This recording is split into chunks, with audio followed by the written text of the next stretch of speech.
Today, I'm joined by Greg St. Jean, assistant coach for the Dallas Mavericks. We talk about, everything that's happened this offseason. We talk about his time with the Lakers. We talk about the Hustle movie on Netflix.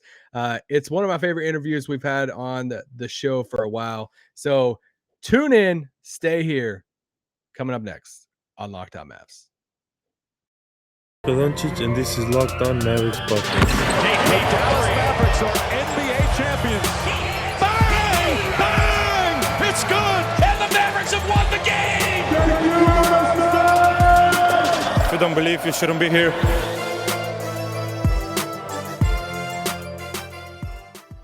Welcome to Locked On Mavs. This is one of your co-hosts, Isaac Harris, one half of Locked On Mavs, contributor to Mavs.com. And today, I'm joined by Greg St. Jean. He's an assistant coach for the Dallas Mavericks. He came over from the Lakers, I guess, last summer with Jason Kidd from the Lakers. And first time I met Greg, it was at the intro presser for Jason Kidd. And it was him and Sean Sweeney sitting over on the front row. Just introduced myself and welcomed him to Dallas. And they were both super nice. Then and so just got to connect with St. Jean today. It's a good 25-minute pod interview. He's out in LA. He was obviously in the Hustle movie on Netflix, which was a lot of fun. I'm sure a lot of you guys have watched it.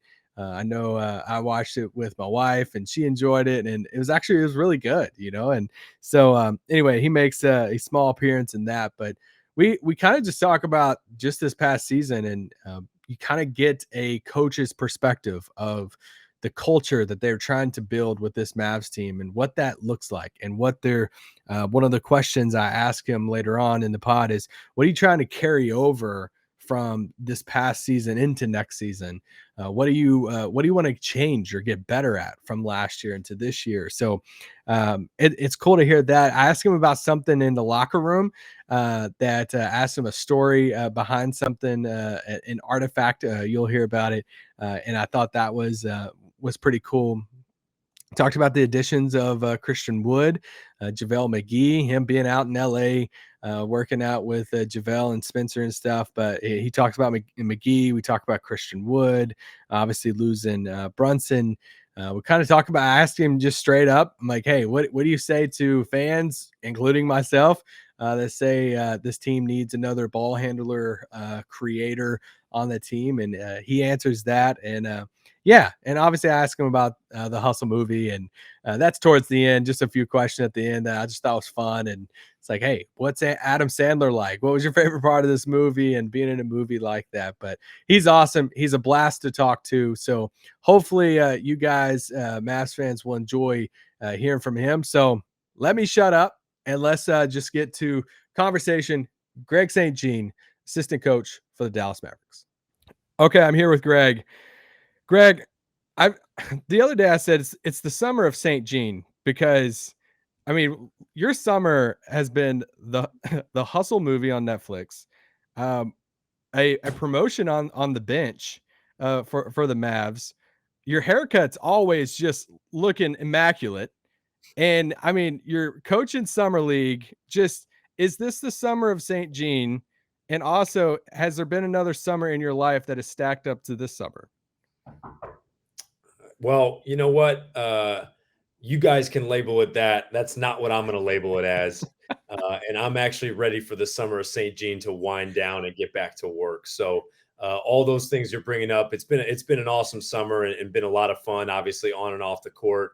But now it's time to get back to work. And I can tell you with a lot of confidence that last summer for me, I actually enjoyed maybe more than this one.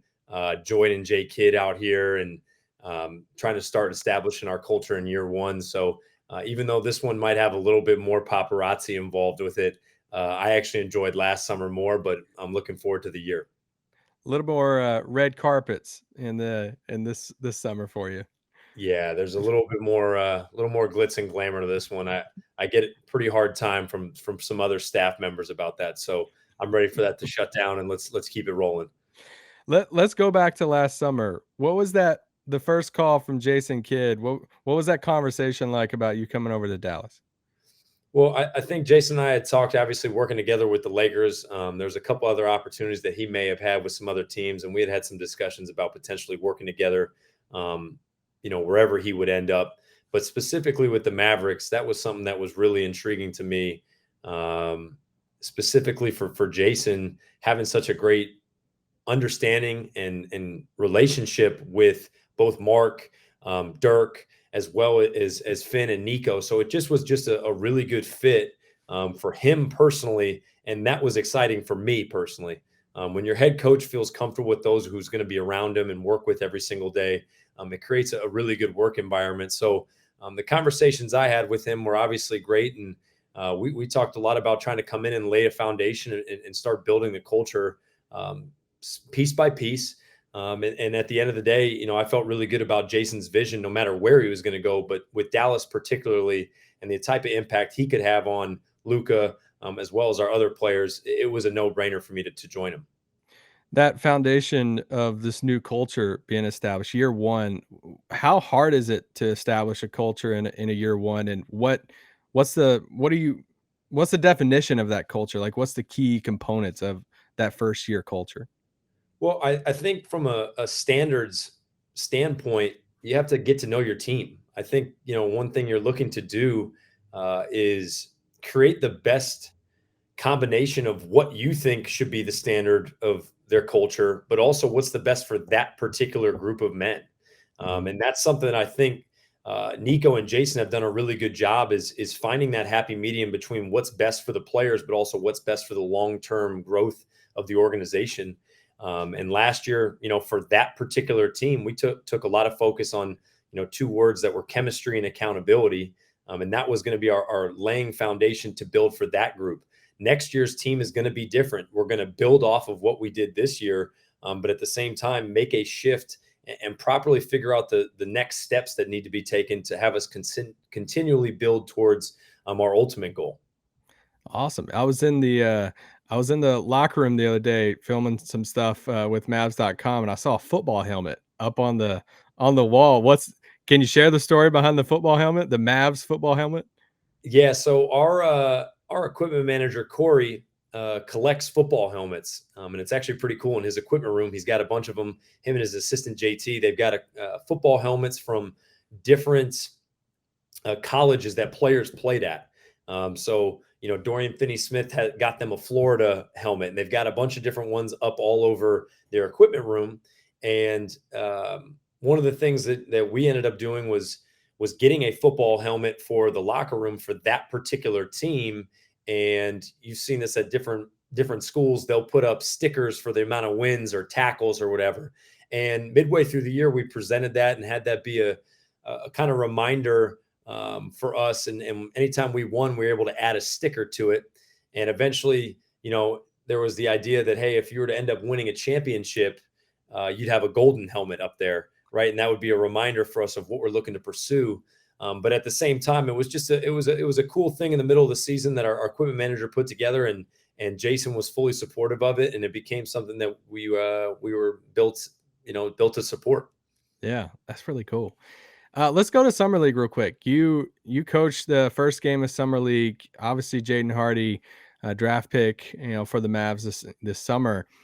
For him specifically, it felt like, and obviously tell me if I'm wrong, it felt like he had different kind of objectives game to game in the Summer League. Like, hey, he drove, early on in the first game, getting to the basket. Maybe he's passing more here, being more aggressive here. How do you coach a guy like that? And did he have different game plans, different objectives of just, hey, we want to focus on this game, this another game? Yeah, I think, there's some levels to what we were trying to accomplish with Jaden. We were not trying to play chess. There was no, secret formula that we were looking to throw out there and have him in game one play off the ball, and in game two split it, in game three play on the ball.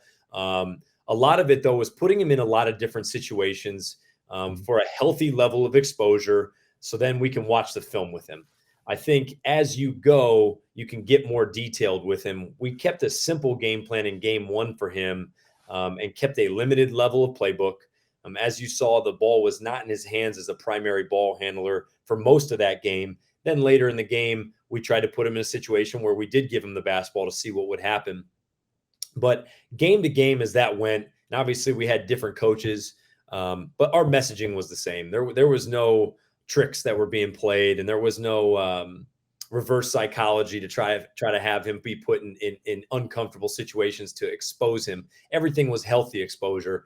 So, at the end of the day, our goal with Jaden was to put him in situations where he can then comfortably afterwards sit there and say, hey, I need to improve at this. This was a good amount of success I had in this area. Now I need to try to see if I can replicate that and do that again in game 2, replicate that and see if I can do it in game 3. So my long-winded answer for you there is we are looking to build winning habits with Jaden Hardy.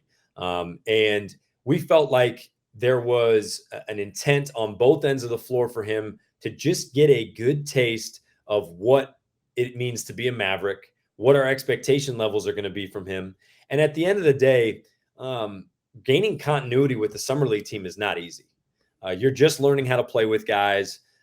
With our particular roster we had, Jaden was one of the only guys who could create an advantage, where with our regular roster, with Spencer Dinwiddie, with Luka, Tim Hardaway, Christian Wood, Jaden will be playing off of others quite a bit.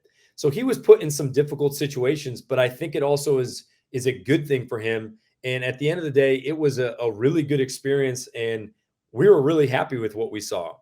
Some people could say he had a great game 1 and didn't have a great game after that, but we're not looking at it like that. We're looking at being able to build habits and then figure out ways that we can improve and get him ready for training camp, so then he could come in with the real Mavericks team and feel comfortable with what we're doing on both sides of the basketball.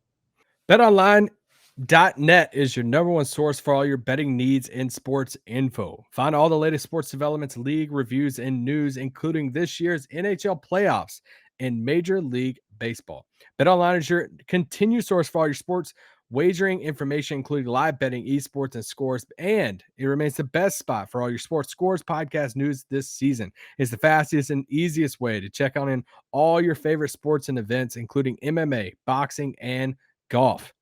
Head to the website today or use your mobile device to learn more about the trends in action. BetOnline, where the game starts. You mentioned Christian Wood a little bit ago. Obviously, losing Jalen Brunson, you added 2 guys in Christian Wood and JaVale McGee in the front court. How do you see those guys playing together, whether starting or Christian Wood's coming off the bench or JaVale starting, all of that? I think Jason said in Vegas that JaVale's the starter as far as at the 5. How do you see the 2 playing together? How do you see the opportunity for Christian Wood to come off the bench and provide offense? Yeah, just the big man tandem there. Well, I think one thing that we did look to address in the offseason was fortifying our front court. And I think those 2 guys both, will be great additions for us, both individually and collectively, whether they're playing separately or together. They have different basketball games, right? So they're not the exact same player. We're fortunate enough. We have good familiarity with JaVale. And when I say that, Jared Dudley, Coach Kidd, myself, and then our new assistant coach, Quentin Crawford, we all worked with JaVale in LA, and we know what he can bring to a team from a culture standpoint, but then offensively, obviously can put pressure on the rim, whether it's through rolling, rim running, or offensive rebounding. Defensively, obviously, his rim protection and ability to anchor a defense is critical. But from a familiarity standpoint for him, we run a very, very similar defensive system to what we ran with the Lakers. So he's coming in and already knowing our terminology. So we think he can hit the ground running and feel really comfortable with what he can bring to the table.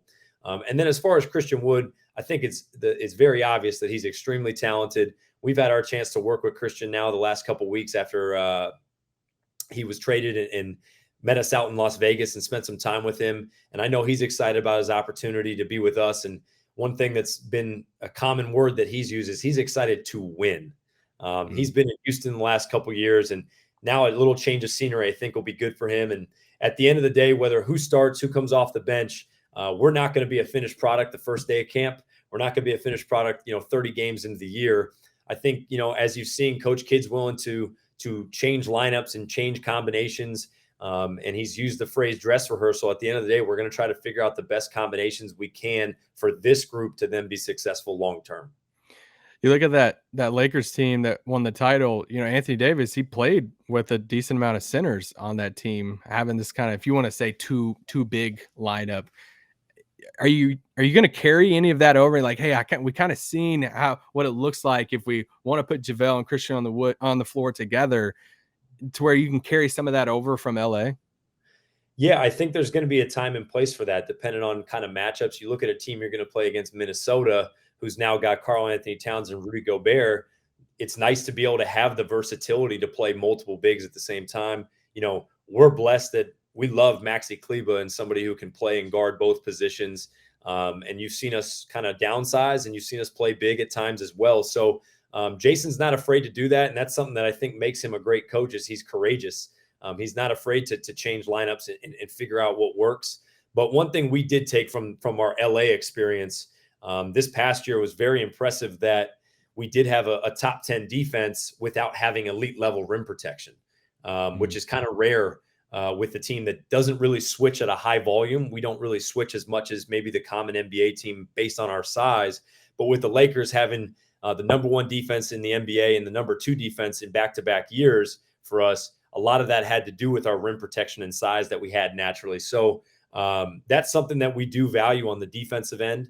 And then offensively, we're more than capable of being able to move the pieces around to make sure we have proper spacing for Luka and our other ball handlers. So like you said, I think it's going to be a fun experiment to play with this group and see at the end of the day, yes, we are going to be a big team, which naturally helps our defense. But that doesn't mean that being a big team is going to hurt your offense. We could put some more pressure on the rim with our offensive rebounding, and there's some things we can do to make this look like a pretty good product on both ends of the floor.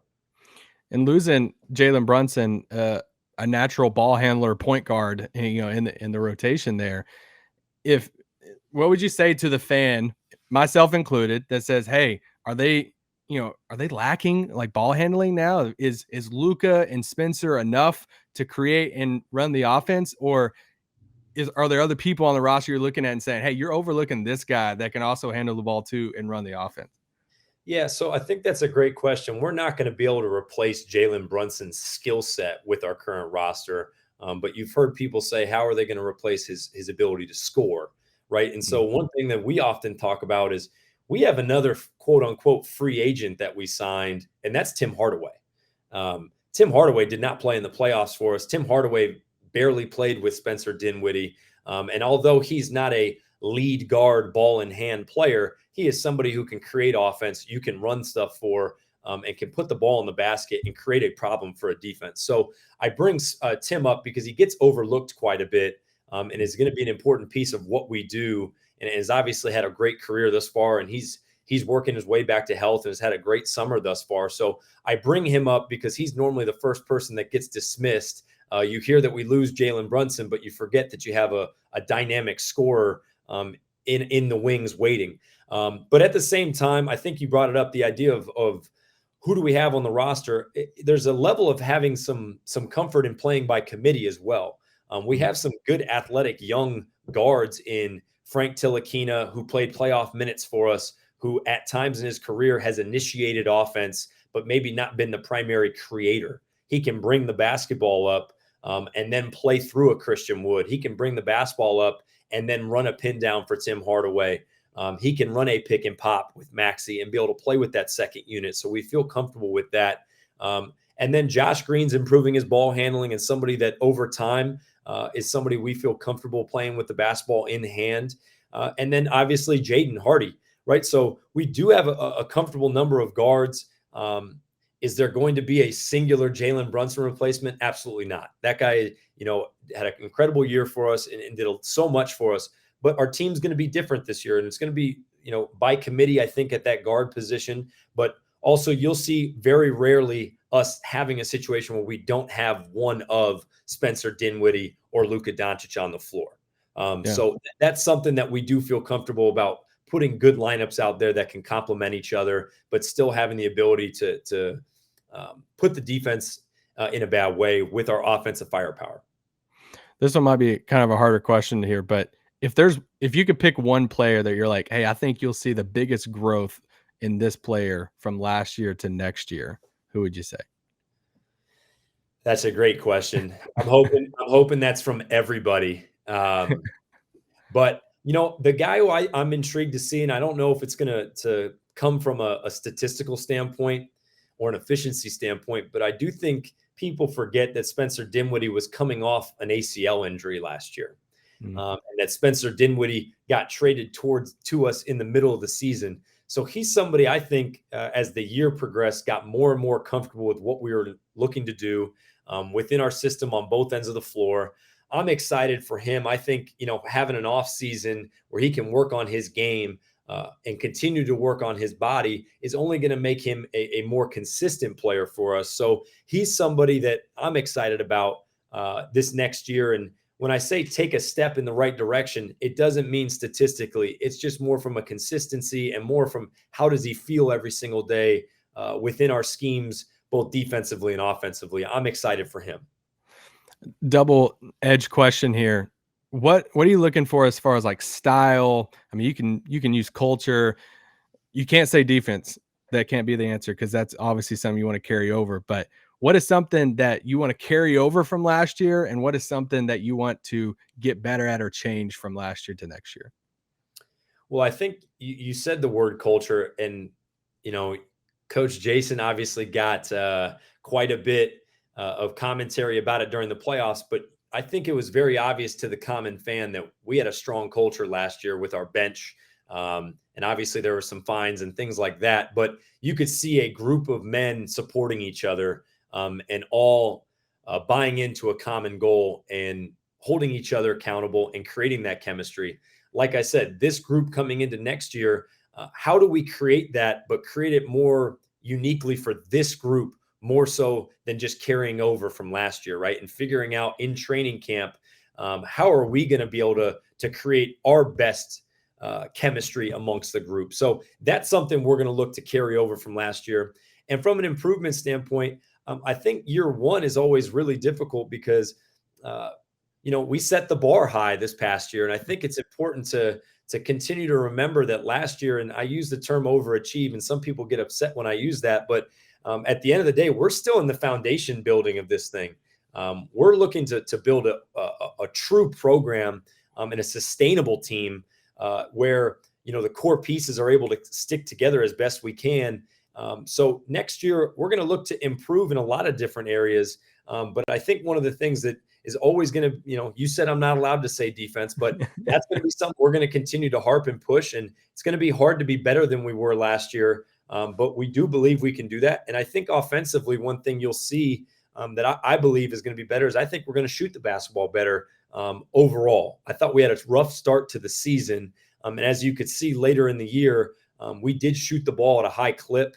And that was something that was pretty impressive to see in the playoffs, our guys be able to perform like that. And I think there will be some carryover from the playoffs and the level of detail that went into both offense and defensive game planning. So when are the Mavs signing Bo Cruz? Ooh, are we talking the real Bo Cruz?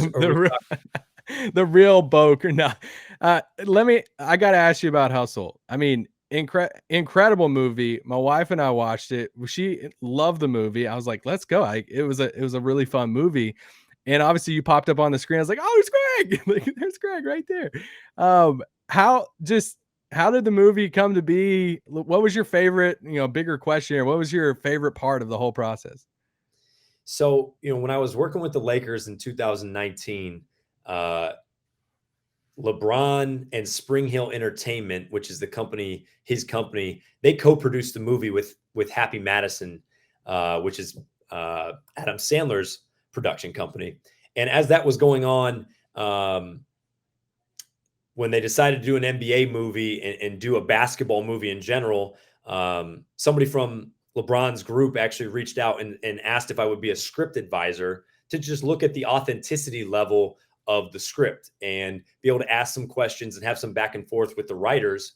And as that progressed and that relationship built, actually COVID hit and they stopped producing the movie. They stopped filming it. And once it started back up, some of the people I'd create a relationship with said, hey, we're going to be doing a combine scene. Do you have any coaches that you think would be good to have be in it? 1 month later, I actually coached in the combine last summer. I coached in the combine, and then I got called by that same group again and said, "Hey, we'd rather have you do this than anybody else. Would you like to be in the movie?" I said, "Guys, I've never acted before. I don't think this is a great idea. Let's, you can go grab somebody else or grab a professional." And they said, "No, we need you to be in the movie." And long story short, I flew out there in September of this past year, right before our training camp started, and was able to spend 4 days in Philadelphia and film out there. And it was just an amazing experience. I've never been on a movie set before and really never been a part of that industry. And I was just blown away by the efficiency, the communication lines, the amount of people that go into filming a 5-second scene and how long it takes. And just the quality of people that were working for both Spring Hill and Happy Madison. They were on day, don't quote me, something around 80 shooting. They're 7 a.m. to 9 p.m. shooting, and they're on their feet all day, and they're carrying cameras around. But their positivity and level of joy in everything they were doing was nothing but contagious. And it actually inspired me to come back to our training camp with a more positive attitude. So that whole experience was incredible. Then going to the premiere and taking my mother as my date, which was great, which was a lot of fun. That was out here in LA right after our season ended. So the whole experience was fantastic, and I had nothing but good things to say about it. I think my acting career is probably over, but I won't shut the door on that just yet. I would say, I mean, we'll see if you get nominated and best supporting actor possibly, and let's see how it rolls. How was Adam Sandler? Did you get to meet him, and how's he in person? He was fantastic. One thing that I could say about him that was just super unique was how special he made everybody feel. His presence as a leader, right? And that's, he's part of the production group there. He's the star of the movie. You wouldn't know if he was the seventh cameraman or if he was part of the hair group as an understudy. He just had a special way about him interacting with everybody on set and made people feel really important and really valued.